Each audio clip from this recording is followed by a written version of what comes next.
Hi అండి, అందరికీ నమస్కారం. Welcome to chef Swathi channel. ఇవాళ నేను బజ్జీ మిర్చి చేయబోతున్నానండి. అది ఎలా చేయాలో, దానికి ఏమేం కావాలో చెప్తాను. ఇదిగోండి, మాకు ఇండియన్ స్టోర్లో పెద్ద పెద్ద బజ్జీలు దొరికినాయి.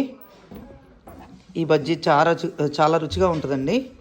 ఇదిగోండి, బజ్జీలు ఇలా తెచ్చి పెట్టుకున్నాను. తర్వాత సాల్ట్, వామం, శనగపిండి, బియ్యపిండి, బేకింగ్ సోడా, బేకింగ్ పౌడర్, కారం, పసుపు. ఇప్పుడు ఎలా కలపాలో చూపిస్తానండి. ఇదిగోండి, ఇక్కడైతే నేను ఒక 2 గ్లాసెస్ ఆఫ్ బేసన్ ఫ్లోర్ వేస్తే ఒక ½ గ్లాస్కి కొంచెం ఎక్కువ బియ్య పిండి వేసానండి, క్రిస్పీ కోసం. వామ్ వేసాను. తర్వాత దానిలో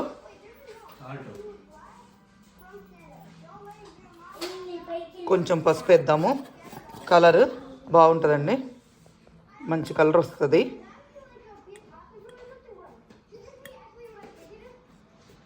తర్వాత సాల్ట్,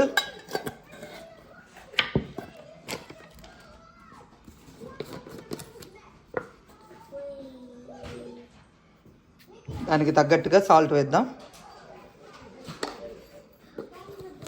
తర్వాత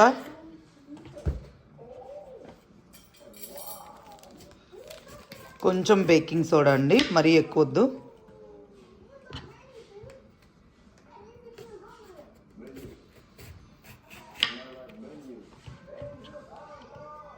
చాలు. తర్వాత కొంచెం బేకింగ్ పౌడర్ అండి. రెండు అయితే సేమ్ కాదండి, డిఫరెంట్.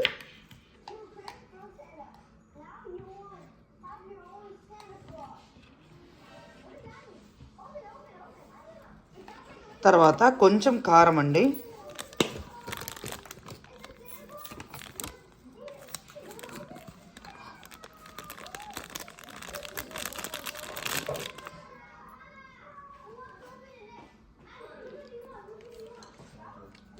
ఇదిగోండి, కొంచెం కారం. ఇది వేసి కొంచెం వాటర్ పోస్తా జారుగా కలుపుకుందాము. ఉండలు లేకుండా వాటర్ పోసి కలుపుకుందాము పిండిని. ఇదిగోండి, ఈలోపు బజ్జీకి స్టఫింగ్ అనేది రెడీ చేసుకుందాము. బజ్జీని అయితే నేను ఇలా కట్ చేశానండి, ఎందుకంటే ఇది ఇట్లాగైతే లోపల కూడా మంచిగా ఉడుకుతుంది, పిల్లలు తినడానికి కూడా ఈజీగా ఉంటుంది. ఇదిగోండి, ఇదైతే కారం ఉండదండి ఈ బజ్జీ. దీంట్లో నేను ఓమం కొంచెం నూరేసి కొంచెం మెత్తగా అయినాక దానిలో శనగపిండి వేసి దానిలోనే చింతపండు గుజ్జు అనేది వేసి ఇట్లా కలుపుకున్నానండి. ఇదిగోండి, అసలు చూడండి ఎంత బాగుందో. ఇప్పుడు దీన్ని ఇలాగా దీనిలో స్టఫ్ చేయడమేనండి. ఇదిగో ఇలాగా దీన్ని ఇలాగా స్టఫ్ చేసేసి రెడీగా పెట్టుకోవడమేనండి.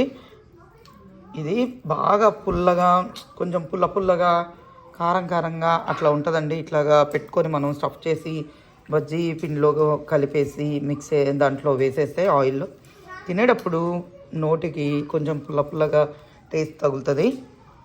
ఓమం అనేది అరుగుదలకు కూడా మంచిదండి పిల్లలకి. సో ఇలా అయితే కలిపేసి ఇలా పెట్టేసుకున్నాను నేను. దీనిలో స్టఫ్ చేసేసుకుంటాను.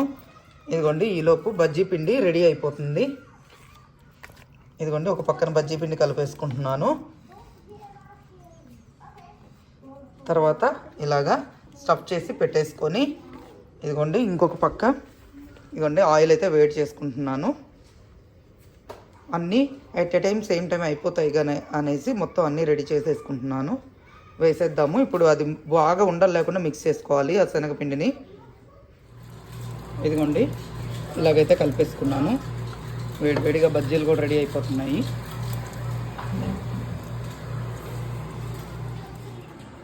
ఇదిగోండి, వేడివేడిగా ఉగ్గాని, పచ్చిమిరపకాయల బజ్జీ, లెమను రెడీగా ఉన్నాయి. రండి తిందాం. చాలా రుచిగా ఉందండి. మీకు కనుక ఈ వీడియో కనుక నచ్చినట్లయితే please like, share, subscribe to my channel అండి. మరోసారి మరో వీడియోతో మీ ముందుకు వస్తాను. అంతవరకు సెలవు. బాయ్. Thank you.